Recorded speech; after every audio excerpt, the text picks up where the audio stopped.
Good morning. This is Pastor Jeff. It is Thursday, January 19th, 2023. We have our 3 daily lectionary readings today. Psalm 27, 1 through 6 is our psalm reading. 1 Samuel chapter 1, verses 1 through 20 is our Old Testament reading. And Galatians chapter 1, verses 11 through 24 is our New Testament reading. With it being Thursday, we're looking ahead to Sunday and what will be in church on Sunday. We'll be taking a listen in through the scripture via the message. Psalm 27. Light, space, zest. That's God. So with him on my side, I'm fearless, afraid of no one and nothing. When vandal hordes ride down, ready to eat me alive, those bullies and toughs fall flat on their face. When besieged, I'm calm as a baby. When all hell breaks loose, I'm collected and cool. I'm asking God for one thing, only one thing, to live with him in his house my whole life.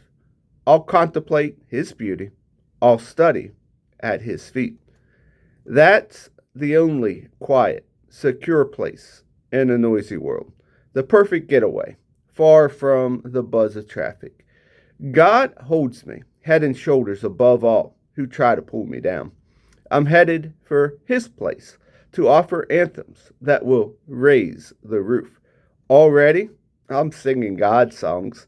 I'm making music to God. Our Old Testament reading comes from the book of 1 Samuel, chapter 1, verses 1 through 20. And in this scripture, we listen in as Hannah pours out her heart to God. Listen in once again. 1 Samuel chapter 1, verses 1 through 20. There once was a man who lived in Rathleim. He was a descendant from the old Zuph family in the Ephraim hills. His name was Elkanah. He was connected with the Zuphs from Ephraim through his father Jerome, his grandfather Elihu, and his great-grandfather Tohu. He had 2 wives. The first was Hannah. The second was Peninnah. Peninnah had children. Hannah did not. Every year, this man went from his hometown up to Shiloh to worship and offer a sacrifice to God of the angel armies. Eli and his 2 sons, Hophniah and Phinehas, served as priests of God there. When Elkanah sacrificed, he passed helpings from the sacrificial meal around to his wife Peninnah and all of her children. But he always gave an especial generous helping to Hannah because he loved her so much and because God had not given her children. But her rival wife taunted her cruelty, rubbing it in and never letting her forget that God had not given her children. This went on year after year. Every time she went to the sanctuary of God, she could expect to be taunted. Hannah was reduced to tears and had no appetite. Her husband, Elkanah, said, "Oh, Hannah, why are you crying? Why aren't you eating? And why are you so upset? Am I not of more worth to you than 10 sons?" So Hannah ate. Then she pulled herself together, slipped away quietly, and entered the sanctuary.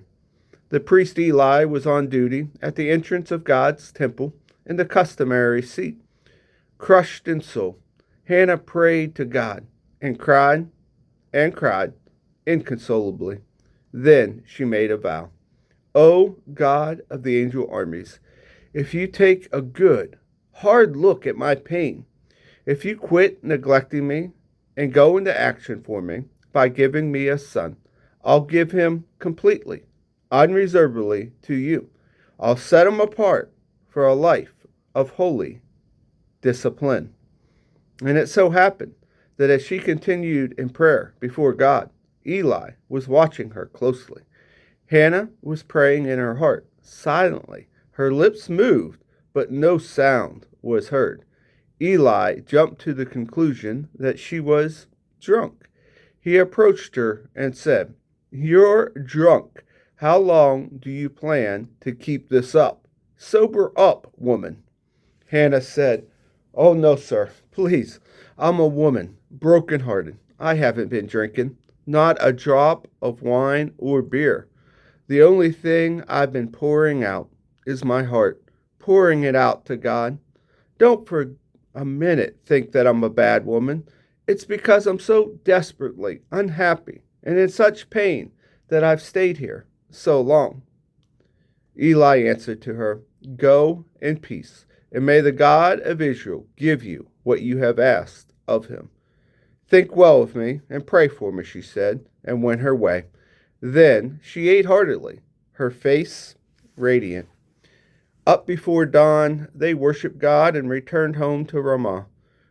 Elkanah slept with Hannah, his wife, and God began making the necessary arrangements in response to what she had asked. Before the year was out, Hannah had conceived and given birth to a son. She named him Samuel, explaining, "I asked God for him." Our New Testament reading comes from the book of Galatians, chapter 1, verses 11 through 24. "Do you think I speak this strongly in order to manipulate the crowds, or court favor with God, or get popular applause? If my goal was popularity, I wouldn't bother being Christ's slave. Know this. I am most emphatic here, friends. This great message I delivered to you is not mere human optimism. I didn't receive it through the traditions, and I wasn't taught it in some school. I got it straight from God, received the message directly from Jesus Christ. I'm sure that you've heard the story of my early life when I lived in the Jewish way. In those days, I went all out in persecuting God's church. I was systematically destroying it. I was so enthusiastic about the tradition of my ancestors that I advanced head and shoulders above my peers in my career. Even then, God had his eye on me. Why? When I was still in my mother's womb, he chose and called me out of sheer generosity. Now, he has intervened and revealed his son to me so that I might joyfully tell non-Jews about him. Immediately after my calling, without consulting anyone around me, and without going up to Jerusalem to confer with those who were apostles long before me, I got away to Arabia. Later, I returned to Damascus, but it was 3 years before I went up to Jerusalem to compare stories with Peter. I was there only 15 days, but what days they were! Except for our master's brother James, I saw no other apostles.